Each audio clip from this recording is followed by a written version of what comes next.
Que noite, meus amigos. Que noite.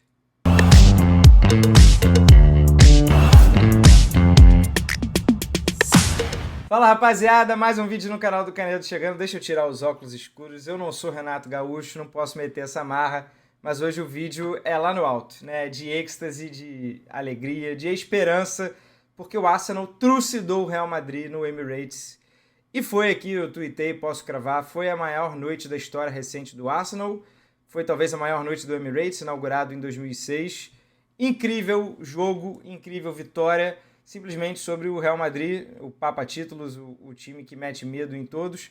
Não há nada decidido ainda, justamente por se tratar de Real Madrid, mas é um 3-0 acachapante, né? E me fez recordar, assim, outras noites grandes que o Arsenal viveu nesse estádio, ou na sua história recente. Lembrei de uma vitória sobre o Barcelona do Guardiola na temporada 10-11, mas era oitavas de final, o Arsenal foi eliminado no jogo de volta, até uma expulsão bem polêmica não, né? Roubaram o Arsenal, o Arsenal foi prejudicado naquela expulsão do Robin van Persie, mas não vem ao caso, né? Passou um reloginho aí do tempo, o Arsenal está de volta às quartas de final da Champions, já estava na temporada passada, foi eliminado para o Bayern, agora um passo importantíssimo para o Arsenal, talvez conquistar o seu primeiro título europeu, o seu primeiro título de Champions. Muita coisa já aconteceu, até o Tottenham chegou na final recentemente, o Chelsea conquistou 2 vezes, em 2012 e 2021. Talvez seja a hora do Arsenal, não quero me precipitar aqui, a gente pode falar, discorrer sobre as chances do Arsenal aí ao longo do vídeo, mas há muito a ser falado sobre o jogo de hoje, né? É um jogo que o torcedor não vai esquecer, principalmente Declan Rice. Quem diria, né? De tantos heróis improváveis, o Declan Rice é claro que é um jogador super importante e que nos últimos tempos ganhou mais liberdade para chegar ao ataque. Só que os gols foram de bola parada e foram assim super improváveis, 2 golaços inacreditáveis, e tirou da cartola pro Arsenal, enfim, deixar o Real Madrid nas cordas. 3-0, sonoros. Pois bem, e eu já me empolgado aqui, até esqueci de pedir para você seguir, se inscrever no canal, curtir, compartilhar, comentar o que você achou desse jogo. Temos muito a falar. Pois bem, já pulei aqui para a segunda tela para a gente reagir a algumas fotos, algumas estatísticas importantes. Essa foi a minha reação, né? Provavelmente a reação de muita gente que assistiu. As 2 cobranças de falta do Declan Rice foram 2 golaços. Tá aqui o Odegaard com as mãos na cabeça, Saliba também e a galera correndo. O Declan Rice entrou para a história, né? Como o primeiro jogador a marcar 2 gols de falta em mata-mata de Champions. A lista de 2 gols de falta no mesmo jogo na Champions já tinha Rivaldo, Cristiano Ronaldo, Neymar, até o Ziyech. Só que eles haviam marcado em fase de grupos. O Declan Rice fez num mata-mata, quartas de final, Real Madrid. E aí, realmente, eu acho que ele se destacou bastante nesse quesito.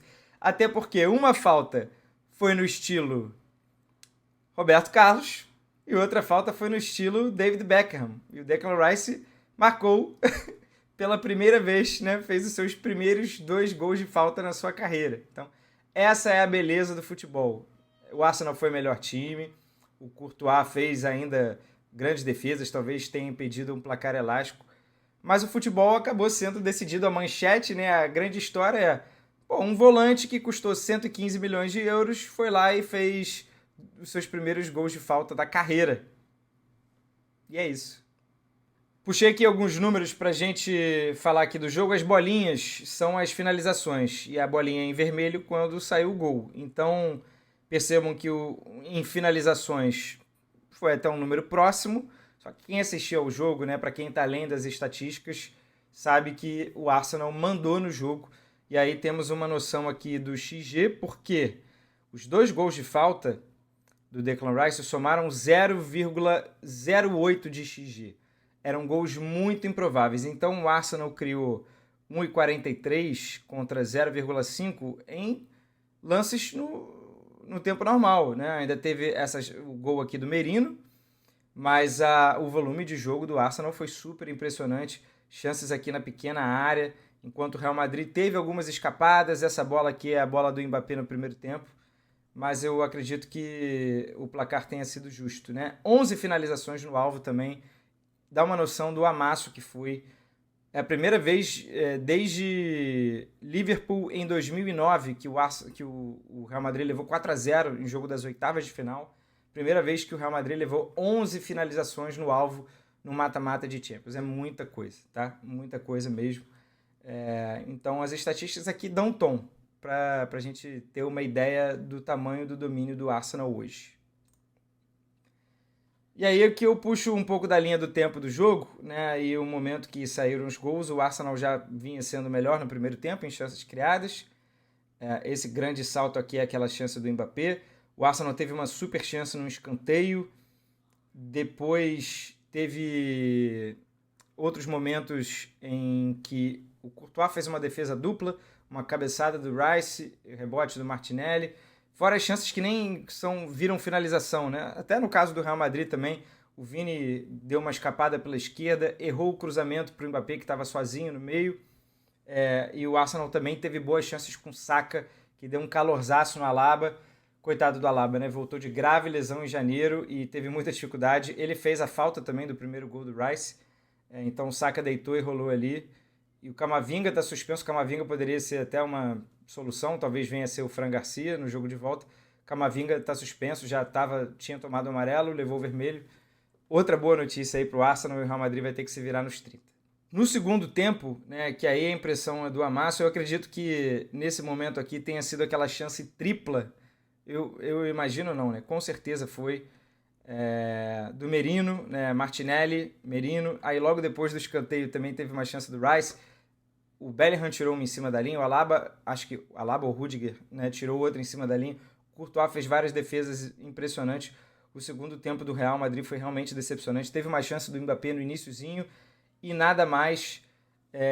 E assim, curioso é que o Real Madrid não se sentiu confortável em nenhum momento com a sua tática. Seja na trocação, seja em conseguir dar liberdade para o Vini ou para o Mbappé. E defendendo, eu acho que liga o alerta mais uma vez sobre a capacidade do Real Madrid conseguir se defender com praticamente 9, né?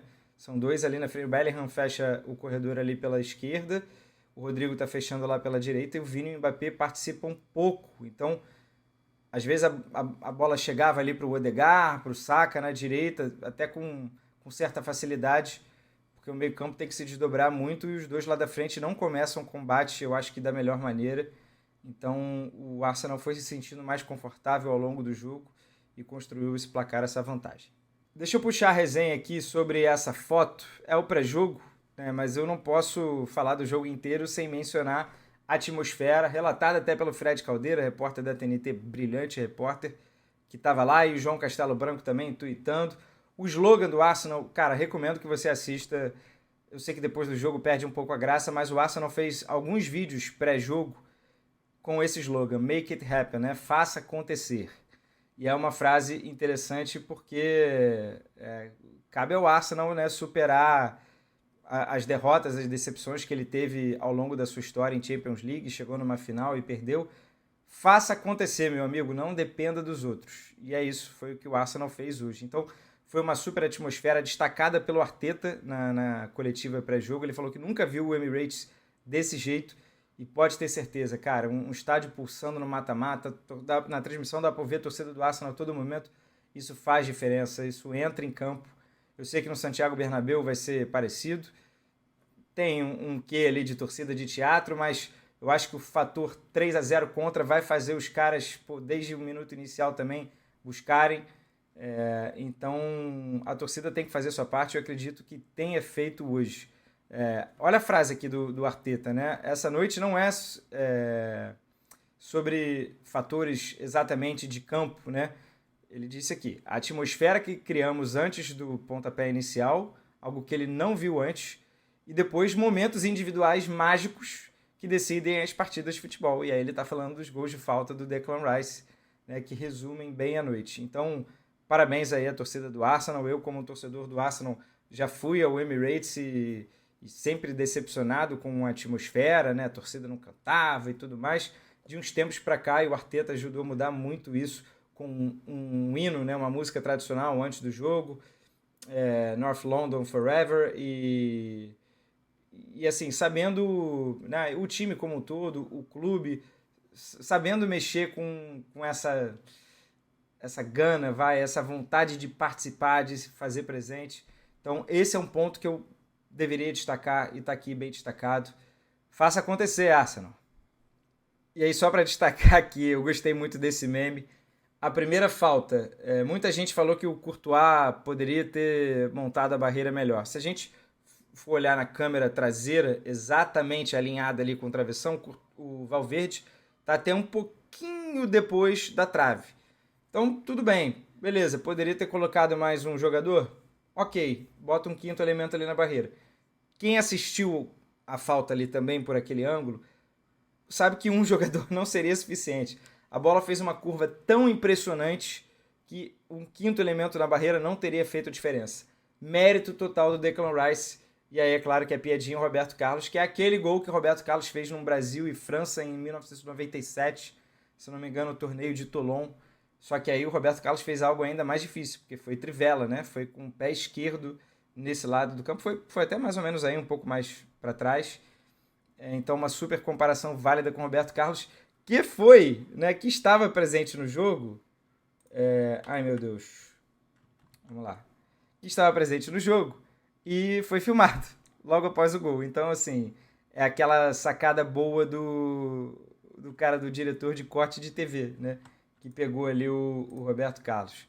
E o segundo gol, uma cobrança como David Beckham, né, que é aí um dos maiores cobradores de falta que a gente também viu jogar, que ele sabia cobrar colocado, porém colocando um efeito para dentro, para fora, a bola mais colocada, sem força, e também uma pancada, mas não pancada de peito de pé, pancada com a parte de dentro, né? Então foi um gol à la David Beckham. Cara, e é muito inacreditável, porque foram os dois primeiros gols da carreira do Declan Rice, e as duas cobranças foram assim, como se o cara dominasse o fundamento, sabe?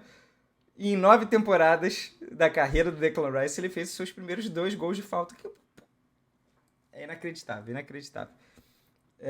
E até em cima disso, né, esse gráfico bem legal aqui do The Athletic, os cobradores de falta do Arsenal desde 18 e 19. Então o Odegaard bateu várias vezes, o Xhaka que já saiu, Pepe, Davi Luiz, William. O Declan Rice também chegou a 6 cobranças de falta. Que isso, cara? O cara bateu 6 vezes falta no Arsenal e já fez 2 golaços. Então, sabe quando era para ser? São de fato o imponderável que está presente no futebol. Era para ser, cara, era o dia, né? E que bom que o Declan Rice fez esses gols de falta, porque senão ele não contaria uma verdadeira história do jogo, né? Se fosse só 1-0, gol do Merino, o Arsenal foi o senhor da partida e mereceu fazer esse 3-0 e bota na conta do Rice. E só para não deixar passar batido também, um relato do João Castelo Branco, que a torcida do Arsenal cantou pro Declan Rice. We got him half price. Declan Rice, we got him half price. Basicamente, nós contratamos ele pela metade do preço. E é claro, porque é uma piada, o Declan Rice custou 115 milhões de euros e foi uma contratação até superada ali num duelo com o Manchester City. E muita gente falou, meu Deus do céu, só poderia ser inglês, um volante, como é que ele pode custar 115 milhões de euros? E o Declan Rice tem se provado já desde a temporada passada, peça fundamental, e está tomando gosto de chegar na frente. Está jogando com o Thomas Partey, que protege um pouco mais, ele tem saído mais, então, enfim, tá até barato. Não sei se chega a ser metade do preço, mas tá barato demais. Continue assim, meu amigo. E precisamos também falar sobre esse homem aqui, né? Para fazer justiça, Mikel Merino fez o gol mais feio da noite. Mas foi um lindo gol, tá? Porque o passe do Skelly foi ali para a entrada da área, ele se desloca, né? Ele recua. Quando o Rudiger percebe, já está longe demais. E o Merino, ele consegue acertar uma finalização linda, linda, linda. Porque é aquela que, colocada, a bola faz uma curva e ele termina cruzando um pé no outro, né? E vira um lance super plástico. Ele sai até assim, fazendo aquele gesto tipo, meu Deus, que golaço, né? E o Mikel Merino marcou o seu 4º gol em 11 jogos contra o Real Madrid. Mikel Merino é volante, tá, gente? Ele é volante. Quando o Kai Havertz se lesiona, primeiro o Gabriel Jesus. Primeiro assim, a janela trágica, o Arsenal não contratou ninguém. Aí Gabriel Jesus se machuca, como se assim, se fosse já, né, combinado, né? Então não contratou ninguém, então tá bom. O Gabriel Jesus vai se machucar e depois o Kai Havertz, o seu atacante titular. Aí o Arsenal ficou sem ninguém e o Arteta teve a ideia de colocar o Mikel Merino ali. A temporada do Arsenal ia acabar, cara. A temporada do Arsenal era de um pessimismo completo. Mesmo naquela altura ali, oitavas de final da Champions,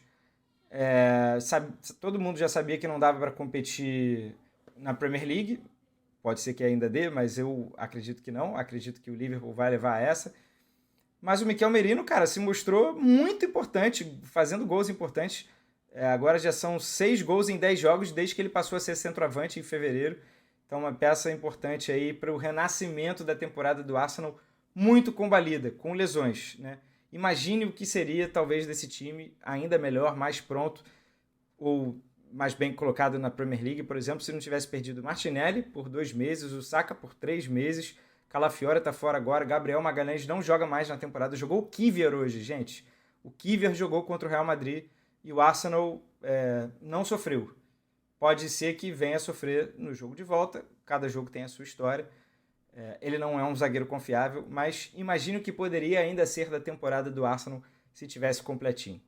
Antes da gente falar de Real Madrid, eu só vou puxar essa informação, uma breve resenha, porque agora a Inglaterra carimbou a sua 5ª vaga pelo desempenho, né? Então, a partir já desde essa temporada, a Champions dá 2 vagas extras para os 2 melhores países. A Inglaterra performou muito bem, está bem acima de Espanha e Itália, ganhou a 5ª vaga. Então a gente já sabe que Liverpool e Arsenal já estão na próxima Champions.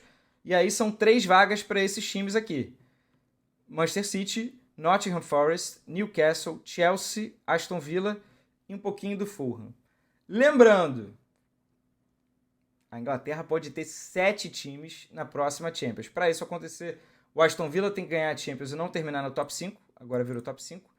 E o United ou o Tottenham, talvez aí seja mais difícil, ganharem a Liga Europa. O United talvez, o Tottenham, vocês sabem o que vai acontecer com esse clube mais cedo ou mais tarde. Não é provocação, né, gente? Mas, enfim, é a história. Pois bem, precisamos também falar sobre o Real Madrid.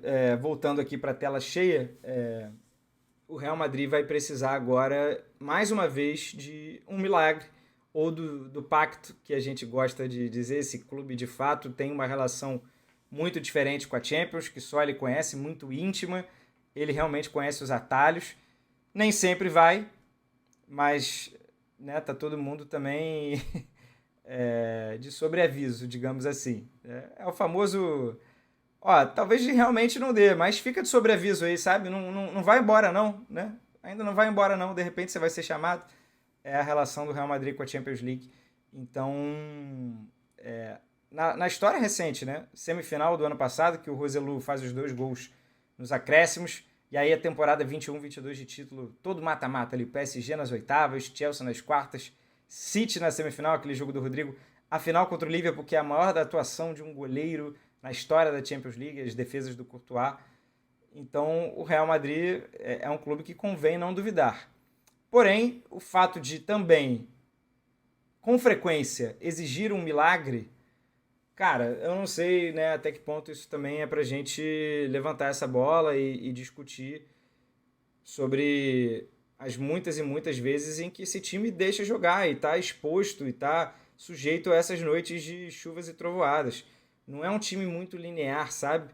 No sentido de estar presente sempre nas fases agudas, é claro que tá, mas os jogos, o Real Madrid tem os jogos que são muito montanha-russa, né? E algumas atuações assim bem contestáveis que ele acaba conseguindo ganhar um jogo, ganhar um ponto, ou evitar uma derrota pior, porque ele tem atacantes muito bons e ele tem um goleiro excepcional, né? Ainda assim, mesmo com essas super qualidades, o Real Madrid está numa sequência de 9 jogos e 17 gols sofridos. Levou gol em 9 jogos consecutivos. A última vez que passou com a sua baliza zerada, que não levou gol, foi aquele 1-0 no jogo de ida da semifinal da Copa do Rei. Na volta, ganhando a prorrogação, levando 4 gols da Real Sociedad. Né? Então, 9 jogos, 17 gols sofridos. É um baita de um alerta. e isso, claro, vai respingar em mais gente. Né? Poxa, é muito tempo sem sofrer gol e muito tempo com atuações que não passam confiança também. No fim de semana perdeu para o Valência, foi vaiado, antes teve o jogo da Real Sociedad. O Real Madrid está custando, tem desfalques, vários times têm desfalques, eu acabei de citar todos os desfalques do Arsenal também, mas o Real Madrid, ele não consegue, cara, é um negócio estranho, diferente, sabe? Ele não consegue passar confiança ao mesmo tempo em que a gente fica de sobreaviso, do tipo, a qualquer momento pode acontecer alguma coisa, e os caras vão lá e vão ganhar o jogo. Mas é um time que não consegue passar confiança, consistência. E antes de fechar o vídeo, para falar um pouquinho aqui de Bayern de Munique e Inter de Milão, assisti na segunda tela, óbvio que dei mais atenção ao Arsenal. Destacar aqui que o Bayern de Munique teve as melhores chances, foi melhor em campo, mas também um jogo de trocação e a Inter é um baita de um time. Enquanto o Bayern não tem uma defesa segura, eu acredito que a Inter tenha melhores defensores de qualidade. Pô, Kim Min-jae, Eric Dyer, não dá, né, rapaziada? E aí a Inter de Milão venceu por 2-1. O Kane, quando estava 0-0, perdeu um gol que ele não costuma perder, um gol que ele teve tempo para ajeitar o corpo, a bola veio devagarinho dentro da área, ele chutou na trave, a bola saiu. Poderia ter sido uma história diferente. Um pouco depois, o Carlos Augusto, né, participa da jogada ali, a bola vai para o Thuram, que dá uma escorada, assistam ao gol do Lautaro. O Thuram já dá uma matada, escorada linda, absurda, que é um esculacho. E o Lautaro chuta com a direita, e quando a gente acha que ele vai chutar num canto, porque o chute é meio que por fora, ele curva mais o pé e a bola vai no outro canto. E é um golaço, assim, um golaço do Lautaro. Depois o Thomas Müller faz o gol, é um momento de muita pressão do Bayern. O Bayern martela, o Thomas Müller faz o gol. E no fim, o Carlos Augusto participa de novo, o Eric Dyer dá condição, depois fica meio perdido, o Fratesi faz o gol de vitória da Inter. Carlos Augusto, que foi titular porque o Di Marco sofreu alguma lesão aí no fim de semana. O Di Marco é titular da lateral da Inter. Mas olho nesse lateral. Já que a gente não tem também lateral esquerdo, um cara que entra e faz isso, quartas de final de Champions League, talvez mereça mais uma chance. Talvez a chance que ele tenha recebido lá atrás não tenha sido suficiente. Então, pois bem, olho aí também para essa próxima convocação da seleção. Sabe-se lá com quem, mas de repente para dar uma oportunidade para o Carlos Augusto. Então é isso, rapaziada. Espero que tenham gostado desse um pouco react, análise. Não dá nem para chamar de pocket, né? O vídeo ficou longo, mas a gente tinha muita coisa para falar. Quarta-feira que vem os jogos de volta e nesta quarta tem Barcelona, Borussia Dortmund e Aston Villa e PSG, correto? Eu acho que o PSG é favorito, eu acho que o Barcelona é favorito. Vamos ver se pintam algumas surpresas ou não. Enquanto isso, se inscreva no canal, deixe o seu like, compartilhe e comenta aí o que você achou do vídeo e dessa incrível vitória do Arsenal. Eu vou sonhar, hein, rapaziada? Tá liberado? Valeu!